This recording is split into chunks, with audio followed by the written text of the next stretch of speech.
Hello friends, तो मैं दीपक कुमार एक बार फिर से आप सभी दोस्तों का आपके अपने यूट्यूब चैनल एलएस क्लास में स्वागत करता हूं। तो दोस्तों, आज का जो हमारा टॉपिक है वो है नंबर सिस्टम का एक फैक्टर से रिलेटेड आपके एग्जाम में काफ़ी प्रश्न पूछे जाते हैं, या फिर जैसे कि आपका अभाज्य गुणनखंड यानी प्राइम फैक्टर और आपके इवन फैक्टर, ऑड फैक्टर और इन सब का सम हमसे पूछा जाता है। तो इस प्रकार के प्रश्न आपके एग्जाम में काफ़ी देखने को मिलते हैं। तो यहाँ पर देखते हैं कि किस प्रकार इन चीज़ों को हम सॉल्व करेंगे। तो देखिए, सबसे पहले समझ लेते हैं फैक्टर्स आपके होते क्या है। तो यहाँ पर मैं एक एग्जांपल लेता हूँ छोटा सा। जैसे मैंने कहा एक संख्या आपकी 24 है, ठीक है।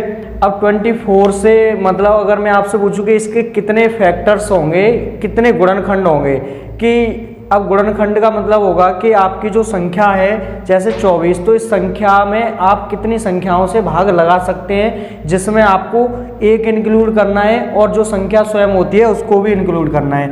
तो जैसे यहाँ पर पहले हम इसके सभी फैक्टर्स यहाँ पर लिख लेते हैं। जैसे कि सबसे पहला फैक्टर इसका क्या होगा, 1 होगा। उसके बाद देखिए क्या होता है, 2 होता है। 2 के बाद 3 होगा, 3 के बाद 4, 4 के बाद आपका 6 आएगा, 6 के बाद आपका 8 आएगा, 8 के बाद आपका आएगा 12, 12 के बाद आपका 24। तो इस प्रकार से जो यहाँ पर आपने संख्याएं लिखी 1 2 3 4 6 8 12 और ये 24, ये आपके क्या हैं, इस 24 के सभी फैक्टर्स हैं, यानी ऑल फैक्टर, या फिर आप कह सकते हैं कि टोटल फैक्टर जो 24 के हैं। तो यहाँ से अगर मैं आपसे पूछूं कि नंबर ऑफ टोटल फैक्टर आपके कितने हैं, तो आप यहाँ से काउंट करके देख सकते हैं 1 2 3 4 5 6 7 8। यहाँ से जो टोटल फैक्टर की संख्या आई आपकी, जैसे टोटल फैक्टर, तो टोटल फैक्टर की संख्या आपकी 8 है, यानी 24 के जो कुल गुणनखंड होंगे वो कितने होंगे, आप देख रहे हैं यहाँ पर 8 होंगे। अब इनको किस प्रकार से आप निकालेंगे, तो देखिए सबसे पहले आप क्या करेंगे कि जो आपकी संख्या है 24, इसके आपको करने हैं प्राइम फैक्टर। तो देखिए 24 के अगर मैं प्राइम फैक्टर करता हूं तो क्या करना पड़ेगा, सबसे पहले इसके फैक्टर इस प्रकार आप करके देख सकते हैं। मैंने इसको 2 से डिवाइड किया 12 बार, फिर 2 से डिवाइड किया इसको 6 बार, फिर 2 से डिवाइड किया इसको 3 बार, और फिर 3 से काट दिया इसको 1 बार। तो ये जो संख्याएं आप देख रहे हैं यहाँ पर 2 2 2 और ये 3, ये मैंने इस 24 के क्या करिए, यानी प्राइम फैक्टर किए अभाज्य गुणनखंड, जिन्हें हम कहते हैं अभाज्य गुणनखंड। तो देखिए यहाँ से जो पावर में सबसे पहले इनको आप क्या करेंगे कि जो 24 है इसको आप पावर में लिखेंगे। तो 24 के जो फैक्टर बने वो आप यहाँ से कह सकते हैं कि 2 कितनी बार है आपका, 1 2 3 बार आया हुआ है, तो 2 की पावर 3 और इनटू यहाँ से आपका जो 3 है वो 1 बार आया हुआ है, इसका मतलब 3 की पावर 1, और यही आपके कैसे फैक्टर कहलाएंगे, प्राइम फैक्टर कहलाएंगे। तो जो भी संख्या होती है सबसे पहले आपको इस प्रकार के फैक्टर करने होते हैं, जिन्हें हम प्राइम फैक्टर कहते हैं। अब देखिए बात करें कि यहाँ पर अगर मुझे टोटल फैक्टर निकालने हैं तो टोटल फैक्टर कैसे आएंगे, तो टोटल फैक्टर आपके होते हैं कि जो भी आपकी पावर होगी, जो आपने प्राइम फैक्टर किए उसकी जो पावर होगी उसमें +1 किया जाता है, यानी 3 + 1 और मल्टीप्लाई यहाँ पर 1 + 1 करेंगे। तो यहाँ से आप देख पा रहे होंगे 3 और 1 4 गुणा 1 और 1 2। तो टोटल फैक्टर की जो संख्या आ रही है वो कितनी आ रही है, 8 निकल के आ रही है, जो यहाँ पर मैंने आपको लिख के दिखाए। तो देखिए ये इस प्रकार से फैक्टर होते हैं। अब मैं बात करूँ कि अगर मुझे प्राइम फैक्टर कि यहाँ पर जो +1 करने का जो कारण था वो क्या था, यानी आपने यहाँ पर +1 क्यों किया, तो इसको समझते हैं। देखिए अगर आपने इसके फैक्टर किए 2 की पावर 3 गुणा 3 की पावर 1, तो देखिए सबसे पहले अगर यहाँ तक हमें जाना है 2 की पावर 3 तक जाना है, तो हम कहाँ से शुरुआत करेंगे, 2 की पावर 0। सबसे पहले आएगा 2 की पावर 0, फिर आएगा 2 की पावर 1, फिर आएगा 2 की पावर 2 और फिर आएगा 2 की पावर 3। यानी आपके जो फैक्टर होंगे वो क्या होंगे, 2 की पावर 0 से शुरू होकर 2 की पावर 3 तक। इसी प्रकार देखिए 3 के अगर आप फैक्टर लिखेंगे तो 3 की पावर 0 और 3 की पावर 1।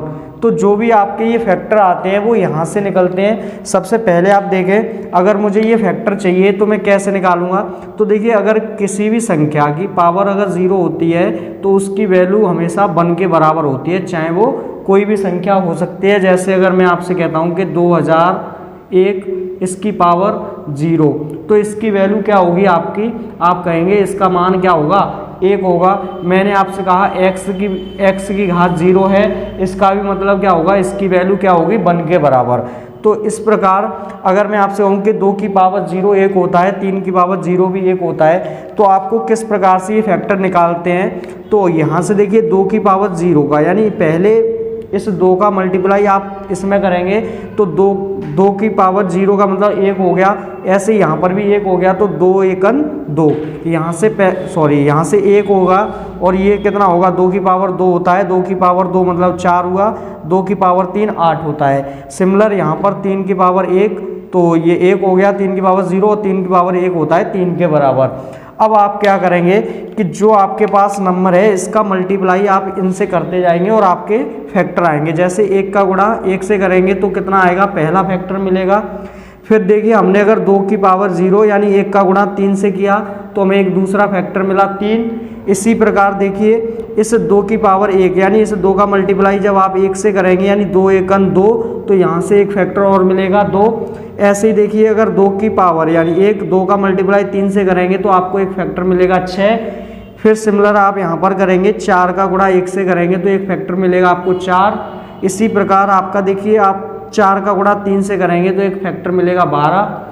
उसके बाद यहाँ से देखिए संख्या कितनी है, 8 है, तो 8 का मल्टीप्लाई आप 1 से करेंगे तो एक फैक्टर मिलेगा 8 और इस 8 का मल्टीप्लाई आप 3 से करेंगे तो आपको एक फैक्टर मिलेगा 24, जो कि आपके 8 फैक्टर यहाँ से निकल के आ रहे थे इस प्रकार। तो अब आपको समझ में आया होगा कि अगर हमें कभी भी किसी नंबर के क्या निकालने हो, टोटल फैक्टर निकालने हो, तो यहाँ पर जो पावर होगी उसमें क्या करते हैं, +1 करते हैं और आपस में क्या कर देते हैं, मल्टीप्लाई, तो वही संख्या आपकी क्या होती है, टोटल फैक्टर कहलाती है। अब देखिए सारे प्रश्न जो होते हैं आपके यहीं से बनते हैं। जैसे मैं आपसे पूछूं कि आपके जो इवन फैक्टर होंगे, इवन फैक्टर उनकी संख्या क्या होगी। अगर आपसे पूछा जाता है कि इवन फैक्टर की संख्या क्या होगी, तो आप यहाँ से किस प्रकार इसको निकालेंगे। तो इवन का मतलब होता है कि सम संख्याएं, केवल ऐसे फैक्टर जो कैसे हो, इवन हो, उनकी संख्या आपसे पूछी जाती है, तो आप उसको कैसे निकालेंगे। तो यहाँ से मैंने देखा कि अगर मैं किसी भी इवन नंबर का मल्टीप्लाई ऑड नंबर के साथ करता हूँ, जैसे मैंने एक नंबर लिया इवन 2 और इसका मल्टीप्लाई मैं 3 के साथ करूँ तो आंसर आ रहा है 6, यानी जो कि एक सम संख्या है। मैंने 2 का मल्टीप्लाई मान लो किसके साथ किया, 7 के साथ किया, 7 के साथ करेंगे तो कितना आएगा 14, ये भी तुम्हारा एक इवन नंबर है। मैंने कहा कि 2 का मल्टीप्लाई आप 9 के साथ कर लीजिए तो यहाँ से कितना आ रहा है, 9 दूनी 18 यानी 18, ये भी आपका एक इवन नंबर है। तो इस प्रकार से आप किसी भी इवन नंबर का मल्टीप्लाई ऑड नंबर के साथ करते हैं तो हमेशा रिजल्ट इवन नंबर होगा। तो इसलिए अगर मैं आपसे पूछूं कि जो इवन फैक्टर होंगे वो आपके, चाहे तो हम किसी इवन नंबर के साथ ऑड नंबर का मल्टीप्लाई करें तभी भी आपका कैसा फैक्टर निकलेगा, वो इवन फैक्टर होगा। तो फिर ऑड फैक्टर कौन सा होगा, तो आप कहेंगे कि जो 2 की पावर 0 वाला होगा ये कैसा फैक्टर कहलाएगा, तुम्हारा इवन फैक्टर, ऑड फैक्टर कहलाएगा। तो मुझे अगर इवन की संख्या निकालनी है तो यहाँ से आप क्या करेंगे, इसको छोड़ देंगे, किसको, 2 की पावर 0 को। जैसे ही आप इसको छोड़ देंगे तो जो ये बचे हुए फैक्टर हैं आपके, ये किस प्रकार के फैक्टर कहलाएंगे, तो ये आपके इवन फैक्टर होंगे। तो यहाँ से अगर मैं देखूँ कि ये कितने हो रहे हैं, ये कितनी बार आ रहा है, 1 2 3, यानी इसकी संख्या 3 है, तो यहाँ से आप 3 लिखो और यहाँ से 1 और 2, तो यहाँ से यानी 2 कॉम्बिनेशन, तो आपके यहाँ से जो टोटल इवन फैक्टर आएंगे वो कितने होंगे, 6 होंगे, जो आप यहाँ से भी देख सकते हैं 1 2 3 4 5 6, यानी यहाँ पर 1 और 3 को छोड़कर सभी के सभी आपके कैसे फैक्टर्स हैं, तो इवन फैक्टर हैं। तो यहाँ से आप इनको भी निकाल सकते हैं। अगर मैंने आपसे कहा कि आपके जो ऑड फैक्टर होंगे तो इवन फैक्टर की जो संख्या आ जाएगी वो कितनी होगी, यहाँ से आप इजीली कह सकते हैं कि 6 होगी। अगर मैंने आपसे पूछा कि ऑड फैक्टर की संख्या क्या होगी, ऑड फैक्टर, तो ऑड फैक्टर आप किस प्रकार यहाँ पर निकालेंगे। तो देखिए ऑड फैक्टर के लिए आपको क्या करना है, ये सभी के सभी छोड़ देने हैं। तो यहाँ से आप क्या लेंगे, केवल इसके साथ में आप क्या लेंगे, 3 लेंगे, यानी ये जो सम वाले फैक्टर थे इन सबको तो आप छोड़ देंगे, आपको यहाँ पर क्या लेना है, इस 2 की पावर 0 के साथ जो एक और फैक्टर होता है इसके साथ में आप इन दोनों को लेंगे तो आपके फैक्टर कितने आएंगे, एक कॉम्बिनेशन आपका और फैक्टर के लिए एक कॉम्बिनेशन इसका बनेगा, इसका, और 2 कॉम्बिनेशन इसके बनेंगे। तो अगर आप इसका आपस में मल्टीप्लाई करेंगे तो कितना आ जाएगा, 2 आ जाएगा। तो इस प्रकार से सारी चीज़ें आपके यहाँ पर चलती हैं। क्या फिर भी हम इनको इस प्रकार करने वाले हैं, तो बिल्कुल नहीं करेंगे। ऐसे कैसे इन चीज़ों को हम डायरेक्टली कर सकते हैं और कैसे ईजिली इनको आंसर कर सकते हैं, तो देखते हैं आगे की चीज़ें। तो देखिए आगे की चीज़ें इस प्रकार होती हैं कि आपसे पूछा जाए कि सम गुणनखंडों की संख्या या फिर विषम गुणनखंडों की संख्या, अभाज्य गुणनखंडों की संख्या या टोटल फैक्टर।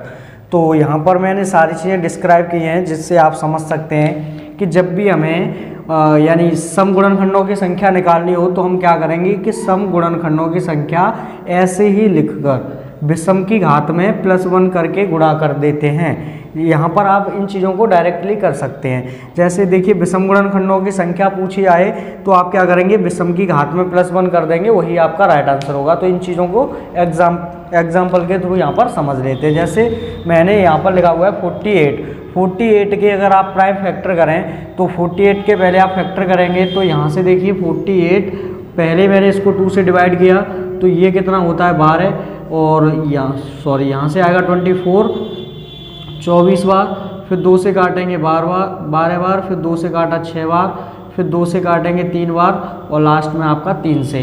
तो आप देख रहे हैं यहाँ पर कि 2 आपका कितनी बार आ रहा है, तो आप कहेंगे 1 2 3 4, यानी 2 4 बार आ रहा है। तो आप यहाँ से लिखेंगे कि 2 की पावर तो बनेगी 4। उसके बाद आप देख रहे हैं 1 3 का आ रहा है, यानी 3 की पावर क्या होगी, 1 होगी। तो ये मैंने इसके क्या किए, प्राइम फैक्टर, इनको क्या बोला जाता है, प्राइम फैक्टर, अभाज्य गुणनखंड।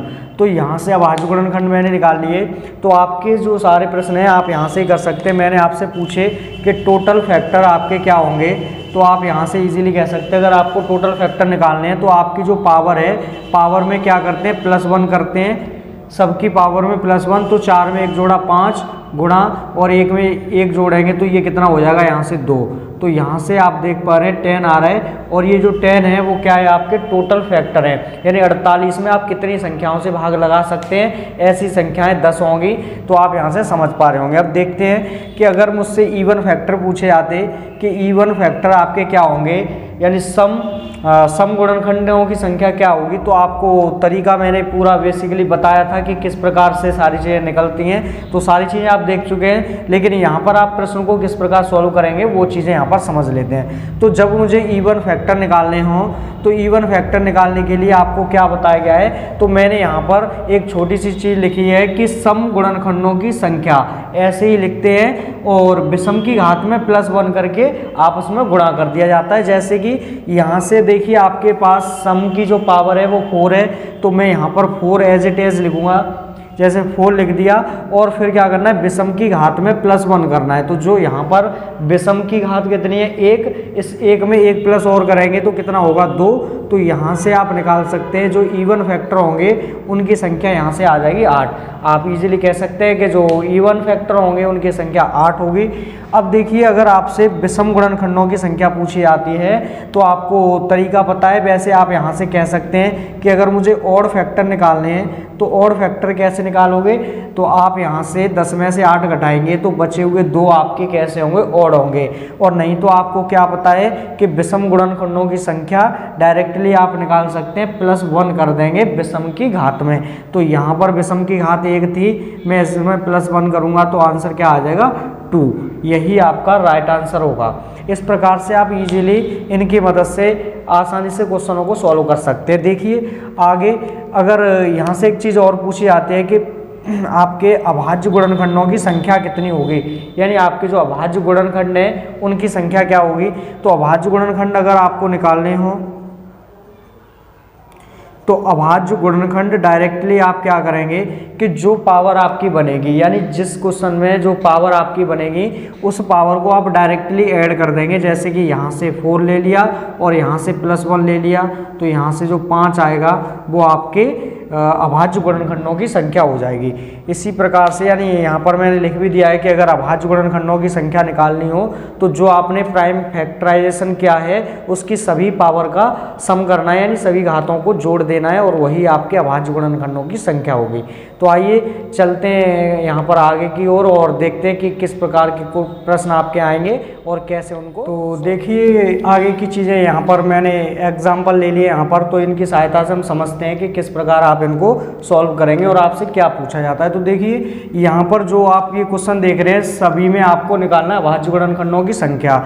तो कैसे आप इनको सॉल्व कर रहेंगे, अभाज्य गुणनखंड क्या होते हैं, तो मैंने आपको बताया था कि जो भी आपकी पावर है सबसे पहले जो संख्या होगी वो हमेशा प्राइम फैक्टराइजेशन होने चाहिए उसके, यानी उसके सभी के अभाज्य गुणनखंड होने चाहिए। और जब अभाज्य गुणनखंड हो जाए तो हम क्या करेंगे, सबकी पावर को ऐड करेंगे और वही आपका क्या होगा, सही आंसर होगा।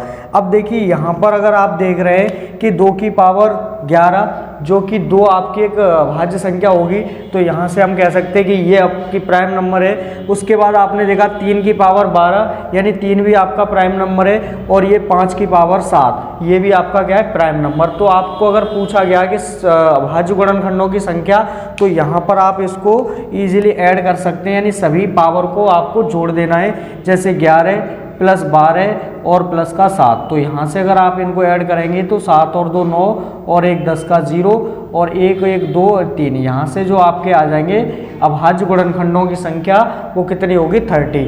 तो यहाँ से आप समझ पा रहे होंगे कि किस प्रकार आपको इनको करना है। देखिए अगला आपका प्रश्न इस प्रकार है कि 19 की पावर 11 इंटू 10 की पावर 11 इंटू 17 की पावर 22 और इंटू आपका 27 की पावर 11। तो क्या ये यहाँ पर जो संख्या है या आपकी एक एक्सप्रेशन है, क्या ये सभी प्राइम फैक्टर है आपके? तो आप देख पा रहे हैं कि 19 तो आपकी एक प्राइम नंबर होता है, लेकिन 10 आपका एक प्राइम नंबर नहीं है। ऐसे आपने देखा 17 भी आपका प्राइम नंबर है, लेकिन 27 आपका प्राइम नंबर नहीं है। तो क्या ऐसी कंडीशन में हम इनको ऐड कर पाएंगे? तो यहाँ पर इनको इस प्रकार ऐड नहीं किया जा सकता। सबसे पहले जो आपकी एक्सप्रेशन है वो आपकी पूरी किस में होनी चाहिए, यानी कि प्राइम फैक्टराइजेशन में होनी चाहिए। तो इससे पहले आप क्या करेंगे कि इसको प्राइम फैक्टराइजेशन में कन्वर्ट करेंगे। तो देखिए 19 को तो मैं ऐसे ही रहने दूंगा, 19 की पावर 11 इंटू, अब मुझे अगर 10 को प्राइम बनाना है तो मैं 10 को प्राइम किस प्रकार बनाऊंगा, तो मैंने कहा पहले 2 से डिवाइड करो और 5 बार कटेगा, फिर 5 से डिवाइड करो 1 बार, यानी 2 और 5 इसके कैसे फैक्टर बनेंगे, प्राइम फैक्टर। तो इसकी जगह पे यानी 2 गुणा 5 लिखना पड़ेगा 10 की जगह पे, और इसके ऊपर पावर आपकी 11, तो 11 लगाएंगे, मल्टीप्लाई 17 आपका पहले से ही प्राइम है तो ऐसे ही रहेगा, गुणा। अब देखिए 27 को आपको अगर प्राइम बनाना है तो आप समझते हैं कि इसको 3 की पावर में कन्वर्ट करना पड़ेगा, तो वो संख्या कैसी होगी, प्राइम होगी। तो यहाँ पर इस 27 को मैं लिख सकता हूँ 3 की पावर 3, उसके ऊपर पावर कितनी है 11, तो यहाँ से आप लगा देंगे 11 पावर।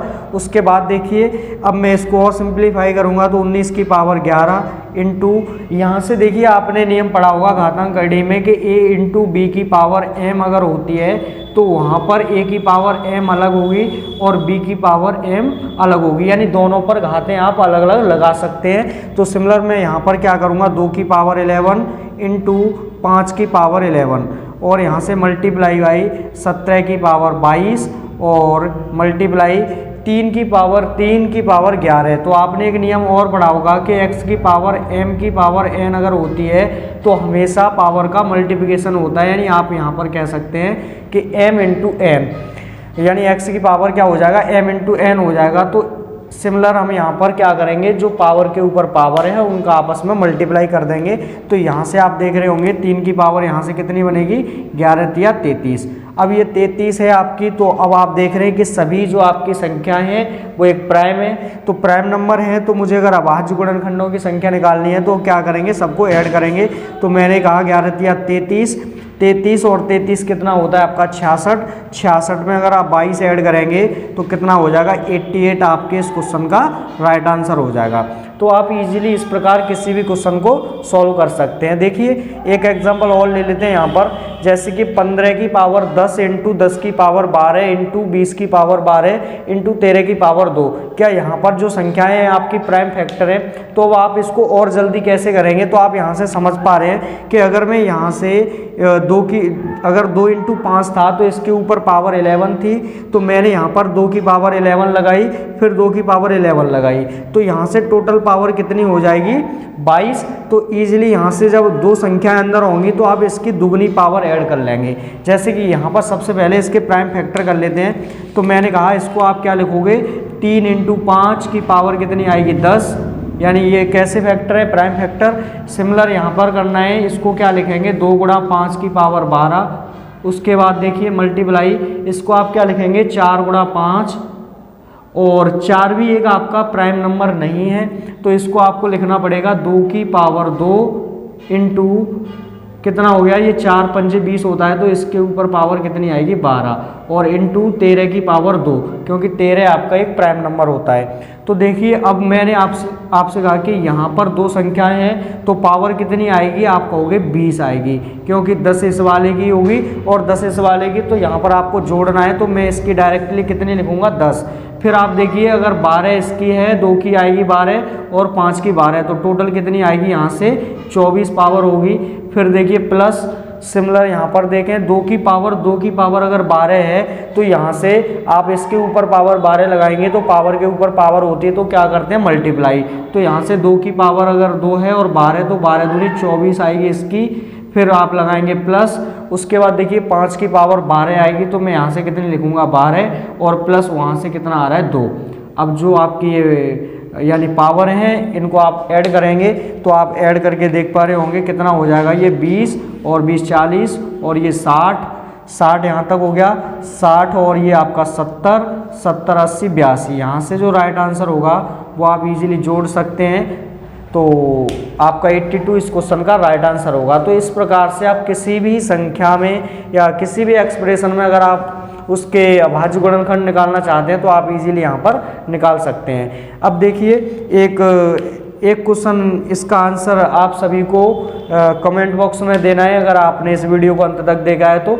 और देखते आगे और थोड़े से क्वेश्चन और यहाँ पर सॉल्व करते हैं। फ्रेंड्स कुछ यहाँ पर एक एग्जांपल और लेते हैं, और उसके बेस पे आपको इन सभी प्रश्नों के आंसर एक बार खुद देने हैं। तो जैसे यहाँ पर देखिए अगर मैं बात करूँ 500, तो 500 के मैं यहाँ पर सारी चीज़ें निकाल के दिखाऊंगा एक बार आपको कि कुल गुणनखंड क्या होंगे, सम क्या होंगे और विषम क्या होंगे, अभाज्य क्या होंगे। तो सबसे पहले मैंने आपको बताया कि जो भी आपकी संख्या होगी आपको उसके प्राइम फैक्टर करने अभाज्य गुणनखंड। तो अब देखिए इसको आपको किस प्रकार ब्रेक करना होता है। तो आप देखिए इसके पास की यानी ऐसे नंबर को, किसी भी नंबर को आपको ऐसी संख्या के साथ ब्रेक करना है जो एक परफेक्ट स्क्वायर हो। तो मैंने यहाँ पर देखा कि ये तुम्हारा होता है 125 का कितना 4 गुना, 125 का 4 गुना। तो यहाँ से या फिर आप ये कह सकते थे, तो चलो यहाँ तक मैंने कर लिया कि 125 का ये 4 गुना है, तो ये कितना हो जाएगा 500। लेकिन मैं इसको क्या लिख सकता हूँ 5 की पावर 3, और इसको मैं क्या लिख सकता हूँ 2 की पावर 2। तो यही आपके क्या हो जाएंगे, इसके प्राइम फैक्टर हो जाएंगे, या फिर इसके आप फैक्टर करके देख सकते हैं जैसा कि मैंने आपको पीछे बताया। तो आप इसको क्या करें, हमेशा ऐसी संख्या में ब्रेक करें जो क्या रखती हो एक परफेक्ट स्क्वायर हो। तो मैं यहाँ पर इसको कैसे करूँगा, मैंने इसके फैक्टर निकाले तो कितना आया 5 की पावर 3 और इंटू 3 की पावर 2। ये आपकी संख्या के कैसे हैं, अभाज्य गुणनखंड है यानी प्राइम फैक्टर हैं। तो सबसे पहला प्रश्न आपका ये है कि कुल गुणनखंडों की संख्या। तो मैंने आपको बताया कि जब आप किसी नंबर के अगर टोटल फैक्टर निकालना चाहते हैं, तो जो आपकी पावर होगी, पावर में आपको +1 करना है, तो 3 में 1 जोड़ दिया 4, गुणा लगाएंगे और इस 2 में 1 जोड़ेंगे तो कितना होगा 3। तो यहाँ से जो आपके टोटल फैक्टर आएंगे 500 के, वो कितने होंगे 12। यानी आपको अगर पता करना है कि 500 में आप कितनी संख्या से भाग लगा सकते हैं, तो ऐसी संख्याएं आपके पास 12 होंगी। अब देखिए नेक्स्ट आपका क्वेश्चन है कि सम गुणनखंडों की संख्या। तो सम के लिए मैंने आपको बताया कि जब आपको सम गुणनखंडों की संख्या निकालनी होती है, तो आप सम की पावर को तो एज इट इज लिखेंगे, जैसे कि यहाँ पर 2 उसके बाद जो विषम की पावर होती है उसमें एक बढ़ा के क्या करते हैं, गुणा कर देते हैं। तो मैं यहाँ पर कितना लिखूंगा, 3 का 4, और यहाँ से जो फैक्टर आएंगे वो कितने होंगे, 8 होंगे। तो 4 दूनी 8 आपके कैसे फैक्टर हो जाएंगे, समगुणनखंड। अगर आप विषम निकालना चाहते हैं तो आप टोटल फैक्टर में से जो आपके इवन फैक्टर हैं इनको आप माइनस करेंगे। तो आपने जब 8 में से 12 को घटाया तो जो आपका आंसर होगा वो कितना होगा, 4 हो जाएगा। और मैंने आपको बताया था कि आप डायरेक्टली किस प्रकार अभाज्य गुणनखंड निकाल सकते हैं। तो जो आपकी ऑड की पावर होगी यानी विषम की जो पावर होगी उसमें +1 कर देते हैं। तो यहाँ से आप कर सकते हैं 3 + 1, तो आपके जो ऑड फैक्टर होंगे यानी विषम गुणनखंडों की संख्या होगी वो 4 हो जाएगी। और सिमिलर इसी प्रकार आपको अगर अभाज्य गुणनखंड पूछे जाते हैं तो अभाज्य गुणनखंडों की संख्या क्या होती है, आप डायरेक्टली जो आपकी पावर होगी उस पावर को आप ऐड कर देंगे। तो 3 में आप 2 जोड़ेंगे तो अभाज्य गुणनखंडों की जो संख्या होगी वो यहाँ पर 5 हो जाएगी। तो इसी प्रकार से आप किसी भी प्रश्न का आंसर कर सकते हैं। तो आप यानी जो आप देख रहे हैं यहाँ पर 2500, तो 2500 के आपको कुल गुणनखंड, सम गुणनखंड और विषम गुणनखंड, अभाज्य गुणनखंड सारी चीज़ें आपको यहाँ पर एक बार निकाल के देखनी है और सभी के आंसर आपको एक बार कमेंट बॉक्स में ज़रूर देने हैं। तो मिलते हैं कल इसी की नेक्स्ट वीडियो में, और वहाँ पर हम सीखेंगे यानी कि सभी गुणनखंडों का योग निकालना, इवन का योग निकालना या फिर ऑड का योग। तो सारी चीज़ें हम यहाँ पर क्लियर करेंगे। तो देखते रहे वीडियो को। तो मिलते हैं कल की नेक्स्ट वीडियो में फैक्टर्स की फैक्टर्स की वीडियो नंबर 2 में। तो तब तक के लिए धन्यवाद।